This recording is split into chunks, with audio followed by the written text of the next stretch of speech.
Hi, welcome back to the series. Today I'm going to cover to be and to have. So I've kind of already explained in the second part of the verbs that быть, to be, isn't really used at all in the present tense in Russian except for есть, meaning is, I guess. For this, makes it very, very easy just to say what you are, or like your profession, where you're from, stuff like this. So I'll give you a few nationalities. One thing that really annoys me about nationalities is Russian people can just say Ruski, ya Ruski, which just I am Russian.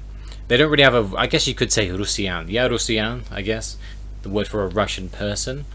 But other people, we can't do that for some reason. It's kind of like an unfair thing. For example, the word for English is angliski. It's kind of like Anglo-Saxon, angliski. But I can't say ya angliski. It doesn't work. People will laugh at me if I say this. I've got to say ya angliski человек or ya anglichanin. Ya anglichanin. That's the way to say English person. So ya anglichanin. So here you just simply say I anglichanin. I Englishman. I Englishman. Nothing else. Literally I, and that's it. It works with everything else. So you can say like one thing you do need to know about this is when it's a woman, sometimes they add a ka. I don't know if there's a rule at all for this, but sometimes you add a ka, sometimes not. So man, anglichanin, female, woman, anglichanka. So they add a ka at the end. Same with Amerikanits, Amerikanka. So they add a ka to the end if it's a woman. Because you can say, for example, we say on Amerikanits, нет, on Anglichanin. So literally, you're just saying he American, no, he English. Literally, it's like the simplest way of speaking ever, because you don't have to say I am a, nothing. He is a, no, nothing. Just he. It's like it's almost like talking to a 5-year-old, I guess, in a way.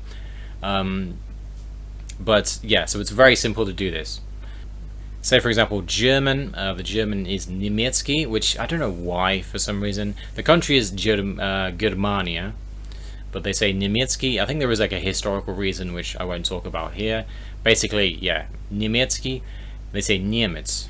On Niemiec, meaning he is German.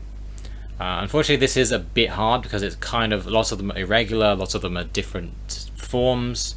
But you kind of have to memorize. I wouldn't sit there trying to memorize every nationality.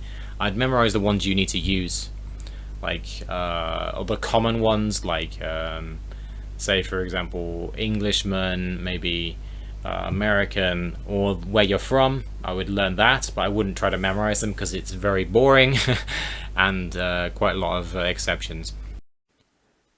So here is just some random countries. You need to know the country name, the adjective, which works for the language as well, and the person, male and female. So again, I wouldn't try to memorize every country because there's lots of exceptions. Just remember, try to learn the most important ones and your own country. So professions, we can also do this with professions. So you could say lots of professions are basically the same. They're cognate, so they just sound a bit Russian pronunciation. So you could say doctor, доктор. Я доктор. Another example is ты engineer? Нет, я не инженер. Engineer, engineer. Basically, it sounds exactly the same. So saying I am, extremely easy. Honestly, it's so easy in Russian to say this. You just say the pronoun, then the thing. That's it. Literally it. So it's very easy to put these in combination. So the word есть is used to say have. They do have in Russian there is a way of saying to have is like but they just basically don't use it. I mean, there are some situations where you use it, but most of the time you don't. They have imet, which means to have, but most of the time they don't use that. There are some phrases where you use it. Anyway, this one we're going to talk about how to say have. Most of the time what you do is you use the preposition u, meaning at. Then you use the second form. When I went through pronouns, you have the second form. So меня, тебя, его, ее, can't remember it. 1 second. Нас, мы из нас, вас, and ich. So all of these, you say this afterwards. It's just a way. I guess I'll explain these more in advance later, but just after this preposition you use the second form, which I taught you in the other lesson. So you say у меня, and then you say whatever.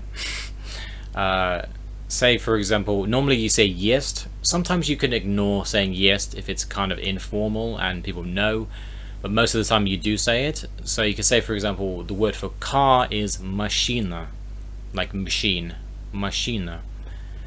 You can say у меня есть машина, which is literally like saying at me is car, and it's just a way of saying have. And then you can say, just do this for the rest of them. У тебя есть машина. You have a car. Literally, at you is car. For some reason it changes with he or she. I don't know why, but it changes. You put an N in front of it. У него есть машина. У нее есть машина. She has a car. He has a car. У нас есть машина. We have a car. So you can do this with all of them, really.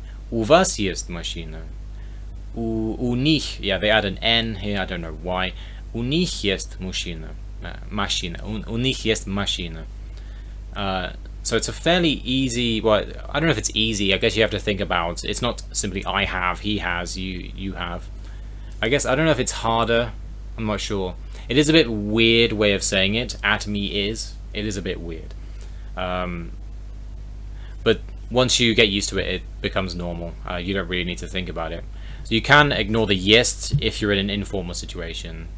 But yeah, most of the time you don't. Most of the time you do say есть. So say for example you want to say, do you have a telephone? Or do you have a phone? У тебя есть телефон? That's pretty much how you say it. Just add intonation and it's the same. Нет, у меня нет телефона, у него есть. So it's a way of saying he has. You could say у него есть. Through context, you kind of understand this. Anyway, let me know if you have any questions. I will go into more detail about cases in future lessons, but I don't want to do it at the start because it can be a bit complicated. It's probably best just to remember the phrases at first. Later I will explain this in more detail about cases, prepositions, things like this. If you have any questions, let me know, and I'll see you in the next episode.